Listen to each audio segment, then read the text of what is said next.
There was no sudden falling apart. I felt it slowly. Something was off.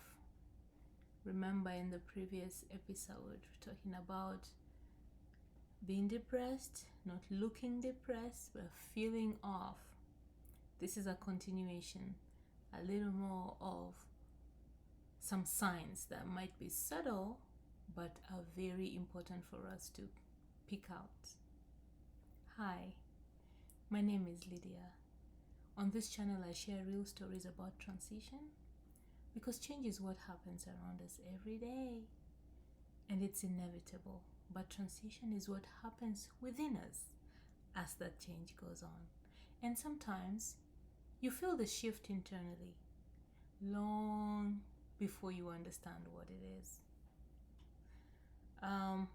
By this point, you guys know that my life had already gone through a lot of transitions, right? Motherhood, relocation, identity loss, instability. I had adapted to it all. But adapting is not the same as processing, and I think I talked about that before. And I didn't know that difference. I was still functioning, I still showed up, I took care of all the responsibilities, I did what needed to be done. Yeah, let's do it. Let's look like everything is okay. But something felt different. I felt less like myself. I remember talking about that in the previous video. Yourself, feeling like you cannot ignore the fact that this you that is here now is really not you. I felt less present. I really desperately wanted to be present, but there was a lot going on around me. I had a child that I had to take care of. I had home to take care of. I had school to attend to all day, every day. I had other things. I had a husband to take, it was just one thing after another. I really felt less connected to things I used to care about. Sometimes the child would be crying in the bedroom and I just go out, breastfeed, give food. But I'm like, am I feeling like a mommy now, or I'm feeling like just someone taking care of something? My husband would come from work. The excitement that I used to have about him being back from work just wasn't there, And I really was not breaking down, but I wasn't fully there. And life will pass you by if you're not fully there. You gotta be in the moment, because life is lived in the seconds, in the minutes, in the hours, that you just have to be fully there to immerse yourself in that situation, to immerse yourself in that experience that you're going through, so you can fully live.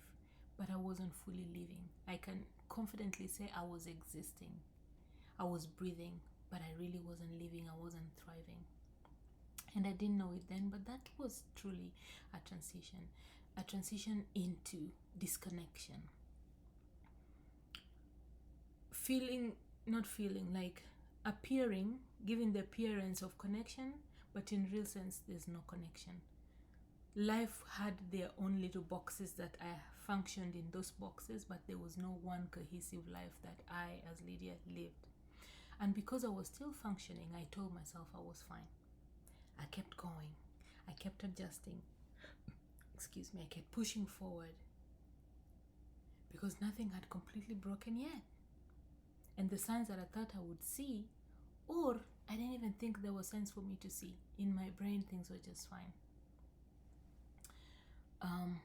This is a part no one talks about. The phase where something is wrong, but not wrong enough to stop. So when your system has been under pressure for so long, and for far too long, it doesn't always collapse immediately. I came to learn that after I went through recovery and stuff like that. We'll talk about that probably in season 6. Sometimes it numbs first. You feel numb. You feel like going through motions. You feel like, okay, it's time to wake up, the sun is up. Oh, let's go get some breakfast. Oh, there's a baby to take care of. Oh, there's school to attend. You are going through motions. You are numb to reality. Things don't move you anymore. You're just there physically. Emotionally, you really probably can't even place yourself because maybe emotions have all gone. You don't know what to say. If you've ever felt off as you listen to me, or if you're feeling off but kept going, or you're trying to keep going, you know this face. You know it. I'd like for you not to ignore it. Please ask yourself, what have I been feeling that I've been dismissing?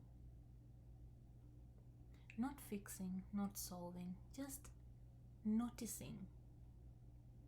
Take a step back, sit with yourself. Sometimes it's uncomfortable, but sit with yourself and connect with yourself again and ask yourself that question: what have I been feeling that I've been dismissing? Those are some of the ways that you can identify when something is really starting to go wrong instead of waiting for it to fall apart. And I didn't know it then, but I was already in transition from coping to depletion. I had transitioned from connection to disconnection. Now I'm transitioning from coping to depletion. Just like gas in a car, petrol, if you so wish. You use it, you don't refuel it, it gets depleted. When you're so used to coping, at some point you get depleted. And what I didn't realize was that my life was about to demand more from me. More responsibility, more energy, more capacity. And I just didn't have it. Because the next chapter of my life would stretch me past what I could carry. My dear people, the transitions we ignore, they don't disappear. They wait for you. At some point, gotta deal with them. If you've ever known something wasn't right but kept going anyway, I'd like to know what that was in the comments. And if this resonates, stay with me, because the next part of this story is where everything just became too much. Don't forget to subscribe and like and share. See you tomorrow.